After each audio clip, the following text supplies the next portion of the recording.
Hey guys, Matt, IronTrap Garage, doing another Tools That Don't Suck video. For anybody who hasn't watched one of these, I take a tool that I use in the shop quite often that does not suck and is really handy for me to use. So that tool can be old, it can be new, it doesn't matter, it's just something that I think saves time, works well, and I beat the crap out of it and it seems to hold up pretty well. So today what we're talking about is the Eastwood electric mini belt sander. So mini belt sanders have been out for quite a while now, a number of years. Most times they are pneumatic and they work really well. They come in different size belts, different configurations. They're really handy. They're great for getting into tight areas, sanding on welds. Pretty much anywhere that you can't get a grinder in, you can get one of these in and work the area and sand it pretty nicely without harming the metal around it. So that's the general idea of these mini belt sanders. Some of them are easy to use and some of them are clunky. They're handy overall. But the big thing with the electric one that I really like is it's electric. It doesn't bog. You don't have to have a big air compressor to run it. And it doesn't get stuck. You have to constantly lubricate the air-operated ones, so over time they do tend to get a little sticky, which I know is a maintenance thing, but I know a lot of people are like me and you're just worried about working and you don't think about sometimes maintaining your tools as you should. The electric one is really handy. Number one, it's freaking $40. I mean, come on, for 40 bucks, it's a no-brainer. So it's $40. It's got this adjustable head here that swivels 180 degrees, so you can put it in all different configurations, like so. It's got a little thumb screw that you can tighten. Now, one thing I will mention, make sure you don't tighten this thumb screw too tight, because it is a little plastic screw. You can strip it out. It works just fine if you just make it snug, and it will hold it just fine, but if you get crazy and tighten it up, it's just a little tiny, like quarter 20 bolt. It's going to strip out. So there's that. Again, it's electric. It's got a really powerful motor. I haven't bogged the thing down. Usually you're going to gouge the metal before you actually bog it down. Another thing that's really handy that some of the other ones I've used before, they're kind of clunky to change the belt.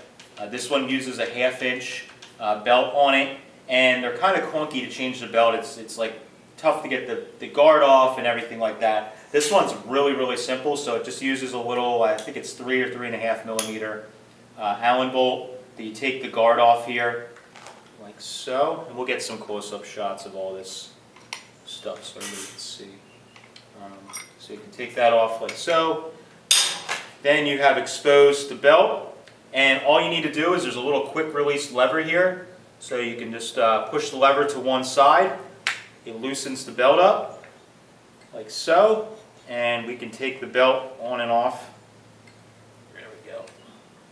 We can take the belt on and off, no problem, and it's ready to go. So you just gotta make sure it goes over the little rubber wheels and the little rubber guide here, and you're good. On this side here, there is a tracking screw. So once you get this on, generally you don't need to mess with it if you or just using the same belts and you haven't bumped it. You can usually leave the adjustment screw or the tracking screw alone. And basically with the tracking screw, you just turn it really small increments, and you can watch the belt go from side to side to get it centered so that it's not coming off when you're using it. So really simple to change the belt, really powerful, which is nice. And I'm going to show you guys how handy it is to use. So I welded in the wheel wells on this Model A Roadster that I'm working on. TIG welded all the panel in. Now the tough part is, even with a little cookie on a die grinder or a flat disc, it's hard to get in here and sand these welds flat without damaging the metal around it. It's just tough to control it. With this, I'm able to go through, getting these tight areas, knock just the weld area down so that it's flush, and then I can come back with a sander or something like that, less aggressive, and blend it all in so that it's nice and smooth. But the other alternative is using, like I said, a cookie or a flat disc or something like that, and I guarantee you're going to gouge the metal around it trying to get in there and turn the grinder, and then you start thinning the metal out, and then as you start to hammer and dolly and DA it, it gets really thin and you start blowing through or puncturing through the metal. So with this, you're able to focus it right in that tight little area and get it to work. So I'll put the guard back on here and we'll show you guys how well it works.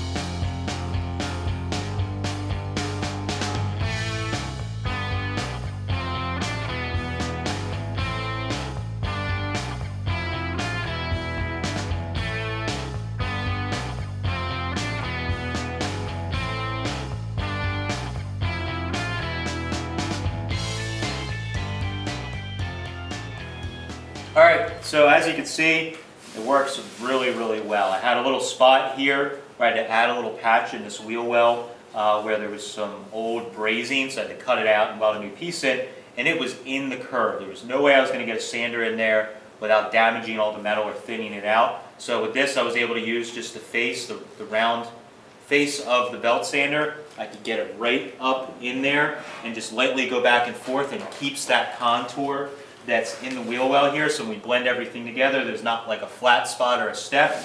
It just all blends. And all I did was just knock the weld down really fast. That's what this tool is really good for, is you can knock down all the peaks in the weld, and then you can come back with a sander that's a little less aggressive, and you can come back and blend it all in even better if you'd like. But you can take this down to basically flat, and then you can start doing your body work from there if you choose. Just depends on what the level of finish that you're doing with your metalwork is. So works really well, works really quickly. The one downside I would say is, and it's not even a downside, is belts. If you're welding, if you're grinding on MIG welds especially, it does go through belts pretty quickly. You can get better belts that are like zirconia or ceramic. Some of those different materials, they work a lot better than the aluminum oxide belts. The machine comes with belts, and we have the belts are available on Eastwood's website. You can get them separately, but they are aluminum oxide, so they do wear out fairly quickly if all you're doing is grinding down welds. But if you get those nicer belts, and like I said, they're ½ inch wide, so as long as you get the right length, you can get them anywhere. They're not specific to Eastwood. But I do know that as of this video, Eastwood's looking into getting some better, longer lasting belts. Of course, they come with a little more cost, but they will last a little bit longer. So the belts are cheap enough, not a big deal to buy a bunch of extras and use them.